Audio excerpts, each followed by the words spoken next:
All right, good morning, everybody. Mike Courtney here, Mass Mutual, Eastern Pennsylvania, coming to you from a chilly Wednesday morning, middle of January. Happy 2022. It's probably the last time I should say that as we're fully into the year. I'm joined by Steve Parisi from IBC Global. Steve, how's everything going for you this week? Thumbs up, my friend. Mile a minute, even in the cold, but it's been fun. How about you? Yeah, man. Same here. Good. Cool. Nice. We want to talk a little bit today. We've touched on a couple of times and then had, more of kind of a deep dive about all the changes with regards to life insurance product due to Section 7702. We went through, fairly deep dive the last time we talked about how some of these changes were working and what it meant to certain carriers and, what the landscape looked like. And we tried to break everything down and maybe oversimplify.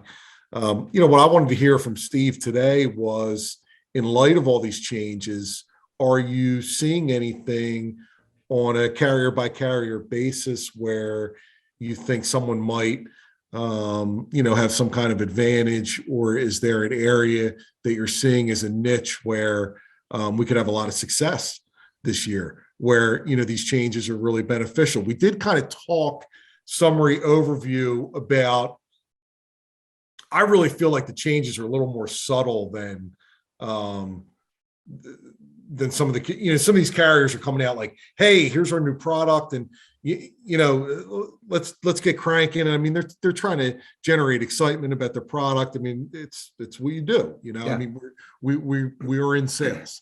I do think the changes are a little more subtle than advertised. What have you seen and what's excited you as you've had, weeks and months now to dig into illustrations and product design? Yeah, definitely. The changes, like we don't have to get into the guarantees. I know we talked about that last time. Really, the biggest pain point for consumers, and this will lead into answering your question as well. The biggest pain point is typically the upfront cash value. When you look at the long-term cash value, old product, new product, they're similar at the end of the day. Like when you look at the non-guaranteed values, and we can argue, hey, the old one is a little bit stronger, the new one's a bit stronger, depending on what company and product you look at. But the upfront cash value with most companies and products has been decreased. And that's based on the reasoning that most companies with most products have increased their PUA fees. When you look at insurance carriers, and you may know this better than me, is when you've got a guaranteed rate of 3% or greater, a PUA fee, or the current PUA fees that companies had, it put strain just on their balance sheet or in their general account.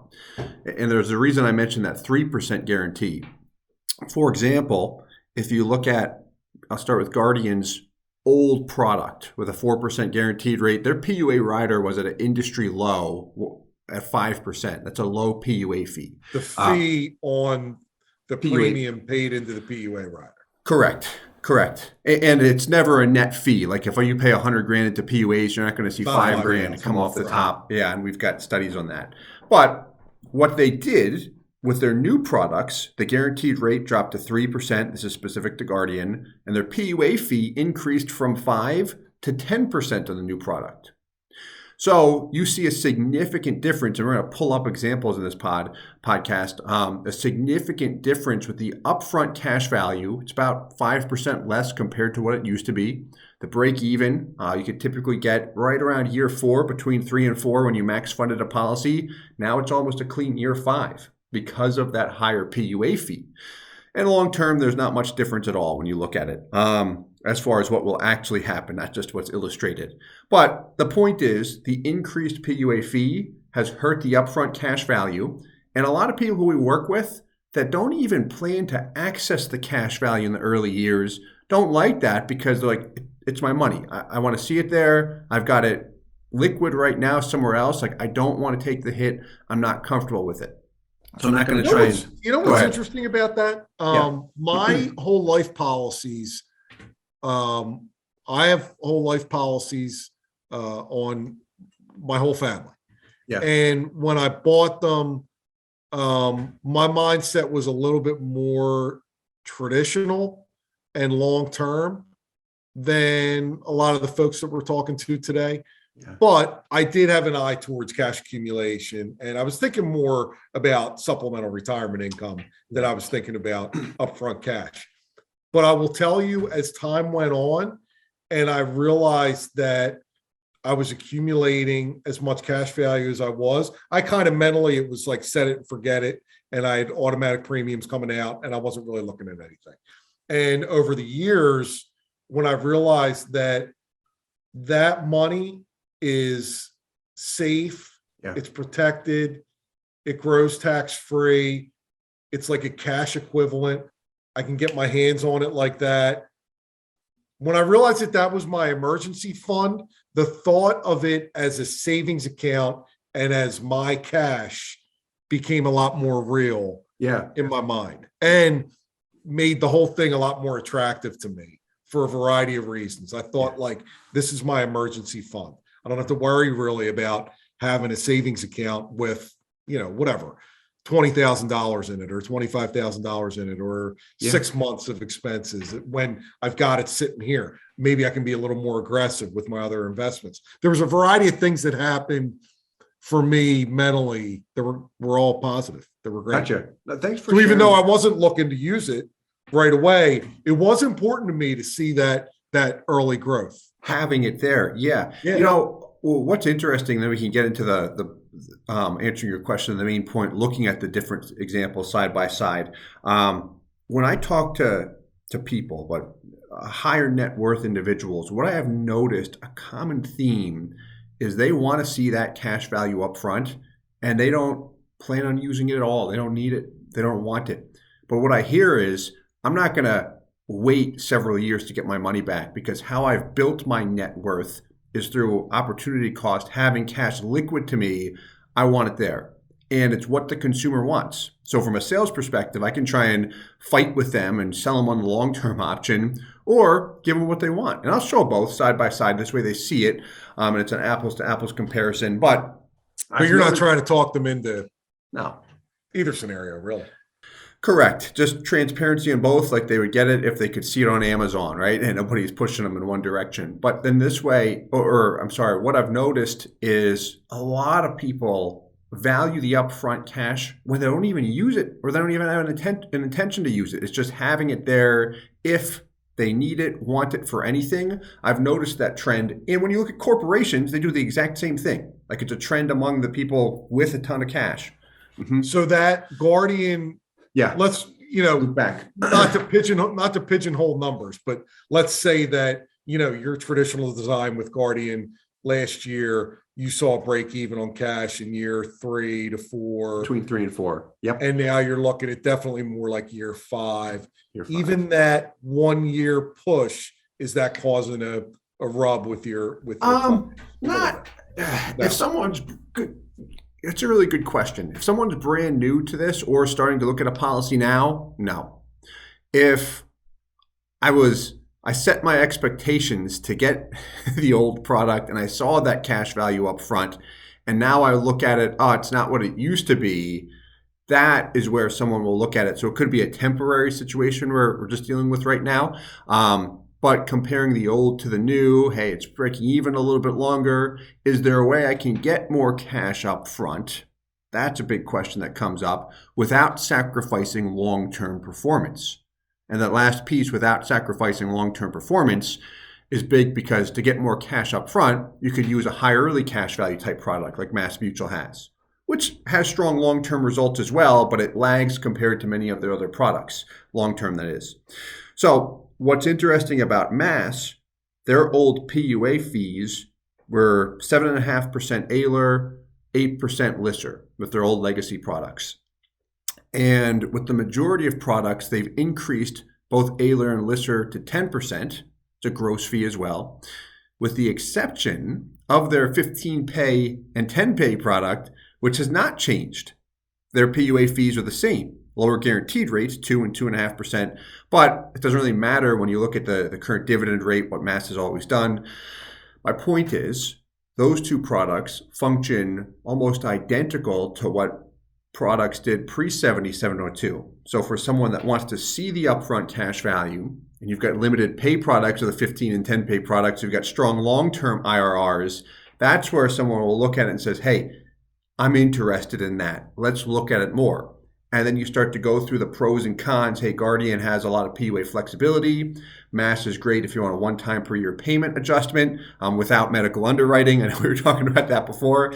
But just going through all the info, and then they see it and say, okay, thank you for that. I'll take option C or whatever option it might be. I would think that in my mind, knowing what I know about these products, I would think that Mass's 10 pay and 15 pay are harder to design effectively with the available riders because they're already so close to the MEC limits in the way the policy is structured. Am I off? No, you're on. You do have to use term riders in order to maximize the limit. So actually I can pull up a screen share here. And because I remember previously 10 pay, I always felt like anything we would do, it was very sensitive to MEC. So It was tough to get a scenario where we were minimizing death benefit and overfunding with any kind of rider. You can easily do it if you're using RTR, LISR, whatever it might be, but you have to have term, because if you just go baseline base premium, 10K base premium, you're gonna have a $10,500 MEC limit with the 10-pay product. Yeah. So with Mass, what I'll add first, where people are often attracted to Mass Mutual, what I'll often state is if the product's designed properly, which means if we're using a combination of AILR and LISR, from the consumer standpoint, you can easily make payment adjustments one time per year. So what that means is, let's say year one, let's say you're paying $100,000 per year. It could be 10K, doesn't matter with a dollar figure. Year one, you're paying 100K. Let's assume year two, just to make this simple, you pay in 50K. Life happened, you had to decrease the payment a little bit. 6 months into year two, you say, you know what? I didn't max out my policy. Can I throw another 50K in there and fund up to the MEC limit? And the answer is typically not without some type of medical underwriting. And you could argue if I attach planned AILR to it, I can do it, but that rider is a bit complex in my opinion. Yeah. Typically, in order to design a policy for maximum cash value, if I want to throw money in at a random time, Mass Mutual will often require medical underwriting. People don't want to do that. So what I would have to do, or what I could do, is wait until my premium anniversary date. If I started a policy in January, that'd be my anniversary date, and increase the payment back up to 100K without any medical underwriting. I could even pay in 150 to make up for lost time, the 50K I didn't pay in the prior year. We've had a lot of clients do that a number of occasions. But from the consumer perspective, if I am comfortable and disciplined with one-time per year payment adjustments, Mass Mutual will work well, not frustrating, and I can do a lot of damage in a good way with them. Questions at all on that? Nope.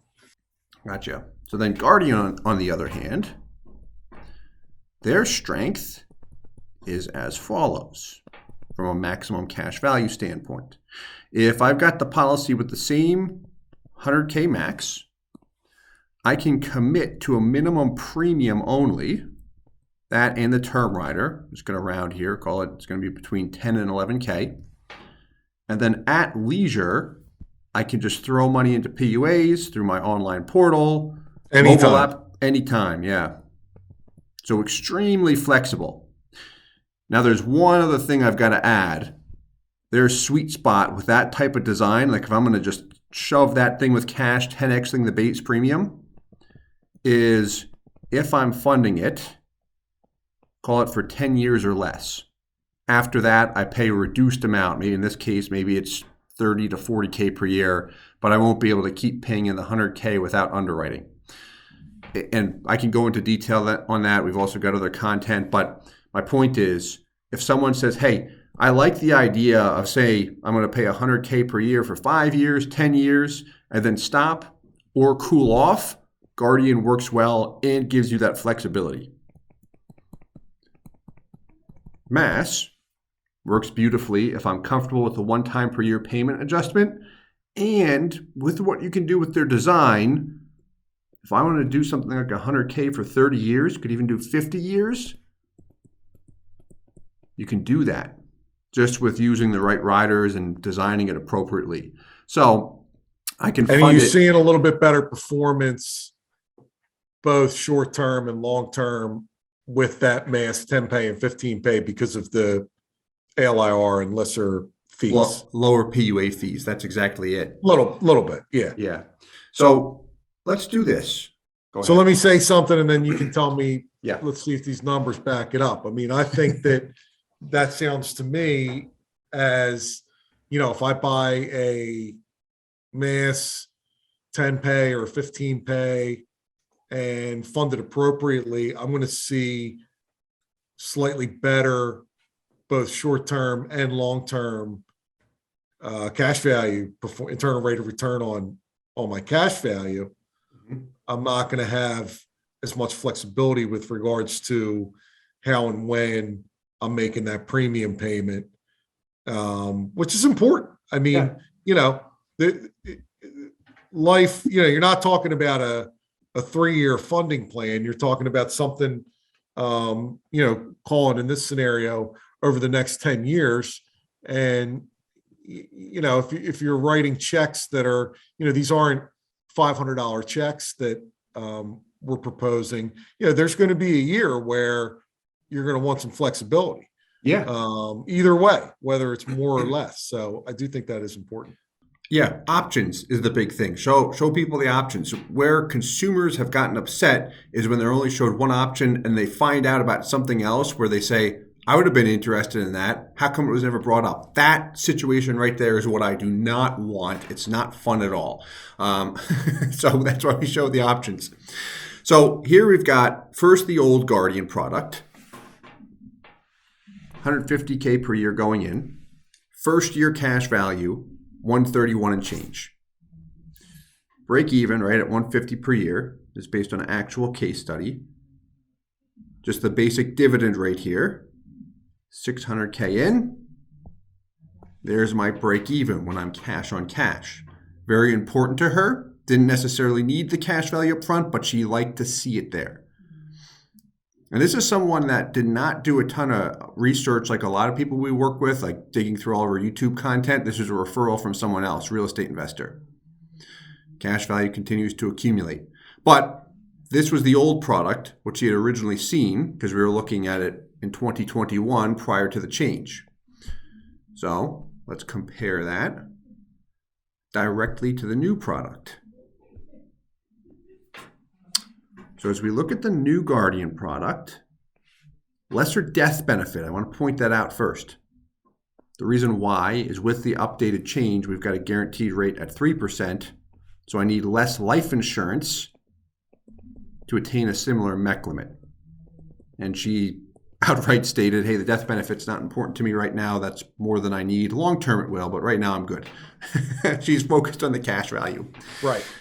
So if this is you putting in 150 grand, what are you going to notice and feel the most when this is what you saw before? Just that 125,000 versus 131,000 right away. And even though, as I'm saying it out loud, I can't get behind the notion that is material. Yeah, I know.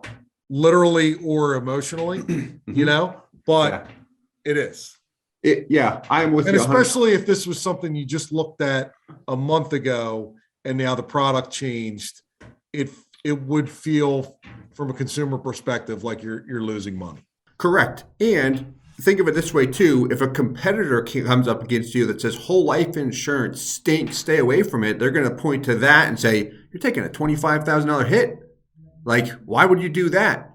Yeah. So just part of our process too, especially if I'm working with someone technical, or maybe it's an attorney, I'm going to point out the negative points, not to beat up the product that I'm selling, but more or less to build that awareness. It just provides transparency. People have appreciated it over the years, I found. But to get back on track, there's the point. And let me actually just validate this quick too. So here's the actual illustration. Receive the top health class. Where's the money going? There's your base premium. Oddball number. Where we came up with that number is Guardian as a company, when a term rider is attached, will allow you to 10x the base premium in annual PUA payments. And this can be unscheduled. I just got it scheduled here. But there's that ratio. We just took 150K and divided by 11. We've got a term rider attached. There's the cost for it. But anyway, that just goes through the breakdown of the design, and all these values match the Excel spreadsheet. So side by side, looking at this, year 2, old product 283, new one 272. It's about 11K hit. Break even on the new one, year 5. By about year 12, all things are equal. Just about. On the cash value, not the death benefit. Let me make sure I reiterate that. So that's what she was looking at. And her point of concern, and I've heard this from a number of people, was the upfront cash value. Well, then if you keep going past year 12, it goes the other way. It does, based on the present dividend rate as well. New products, when you have a lower guaranteed rate, they are a bit more dividend sensitive. So as dividends adjust up and down, particularly down, you will see that cash value impacted a little bit more, which not everyone digs into, but that's where, and I know we've talked about like actual performance compared to illustrated. That's where you could see it vary a little bit. But to your point, the new products are designed to grant greater long-term potential. Like that was a push just with the insurance carriers when they did this. Any questions on the Guardian side by side? All right. Nope. So, then we looked at comparisons that she wanted to see. And what I did here is show the 15 pay and the 10 pay. Which she said, like originally, she liked the idea of funding it for 10 years. And then just as we talked, she goes, I might want to go up to 15 years. I don't know if I actually fund it that long and I want to retire early, but hey, yeah, I could see myself doing that. Is a good option. 15 pay product with mass, like what we touched on in the whiteboard demonstration. You can design it where you can adjust payments one time per year without any underwriting and fund right up to the MEC limit. We add a lister is what we do. But first year, 129. How does that look compared to what she was used to? Much closer. $2,000.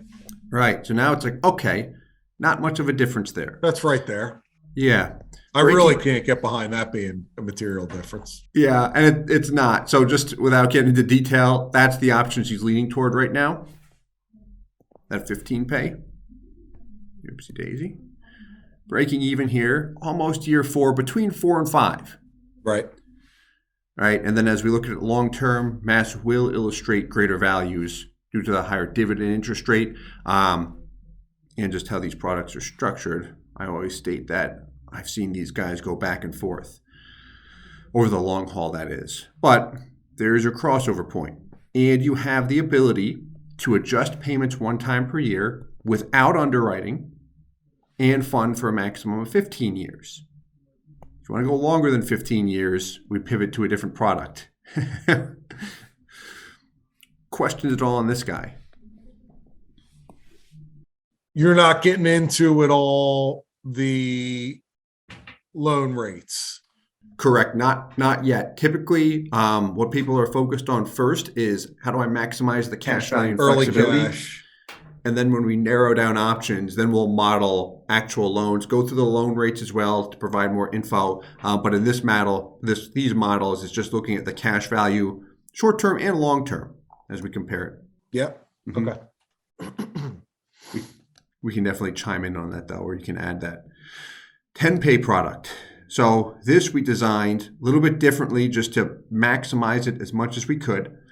This guy uses a different term rider. We've got the illustrations. I'm just going to, for the sake of time, stay focused on the Excel sheet. Look at this in the first year. Specifically compared to what she was used to. We've actually got more. So what do we notice when you look at the first year with the old product compared to the new 10-pay? You get more. $3,300 more. Yeah, meaning we're not taking the huge hit. That was the point of pain. Way less death benefit that she doesn't care about. Correct. And she doesn't care if it's that. Like even looking at the new Guardian product, you're still at $5 million death benefit effectively. And now with Mass, we're talking about going down to 2.8 or 2. I mean, that's a big difference. It is. And that is I would, even if I'm not focused on death benefit, that would sway me to think I'll give up a little bit of performance if we're talking about another $2.5 million of death benefit. So that was the point. Like in this pod here, I'm not talking about the death benefit at all, but that is something I pointed out immediately. It said from a cash value perspective, year 4, like you're neck and neck when you look at what you're used to compared to this on the cash value. When we look at the death benefit, you're less than half at that point in time. Right. So that's really where the big difference is there when we look at the old and new products, and in this case, particularly the Mass 10-pay. So there is a difference there in the death benefit. But again, she looked at that. She's single right now. She says, I'm okay with that. Yep. Yeah. And then, right through year 10, here's a drawback to the 10-pay. So the advantage is it gives me what I was used to before. I like that. That gives me the feel-good scenario with the upfront cash value. Long-term, it's strong as well, right? When I just compare Mass to Mass, there's a difference, right? So it's about 80 grand there by year 20. So this product does produce strong long-term performance. It's got a lot of potential. I like it. What you give up with it, with this design that just optimizes everything, you do limit the flexibility. So unlike the whiteboard demo we went through, this guy, difficult to bounce up and down each year like you can with the 15-pay without any underwriting. Very easy to go down. So you can pay 150, then say, hey, I want to go down to 100, then I want to go down to 50. If you want to increase it again, though, that's where underwriting can come into play. It's not as easy as what you would get with the 15-pay or especially the Guardian products. Right. But just building that awareness, right? That's the main thing. And if there's any chance that you want to pay beyond year 10, that's where I also might look at another option. Like you could just stop here and then start a new policy. We kind of talked about this before where some people don't like that is they don't want to have to start a new policy and go through the early years again. They'd rather keep feeding the beast. Mm-hmm. Yep. Yeah. But just looking at the end of the day, a lot of this comes down to, kind of how you've always operated, which is understand as an advisor and as the agent, understand the available options really inside and out. Yeah. And present, all available scenarios that fit the parameters of the case that would be something that the client might find attractive, and answer questions and let the client make an educated decision that they can live with and stick with. Yeah, that's exactly it. And we don't go this deep with everyone either. Like some people want the details. A lot of people we work with do. That's why we keep putting the content out that provides the details. But some people have outright expressed to me like, hey, 60 seconds or less, just tell me the right option that is the best one and let's move forward. And that's fine. Then we'll condense it and simplify. But to get a true understanding, like I see it a lot with whole life insurance, people have gravitated toward this. So we continue to do it. And I like it. So maybe I'm just convincing myself of that. No, this is your thing. Yeah. Yeah. Well, if anybody out there wants to take a deeper dive on not just Mass Mutual and Guardian, but industry wide, where this business is headed and how you can really maximize a whole life plan. I can vouch for the fact that these guys are, Steve and his team are some of the best in the business and some of the best that I've worked with. So reach out to IBC Global, reach out to Steve Parisi, whether you're an agent or a consumer who wants to look at whole life for a variety of different reasons as a part of your portfolio and a part of your insurance protection. Can be a fantastic vehicle, and these guys clearly are the best of the best.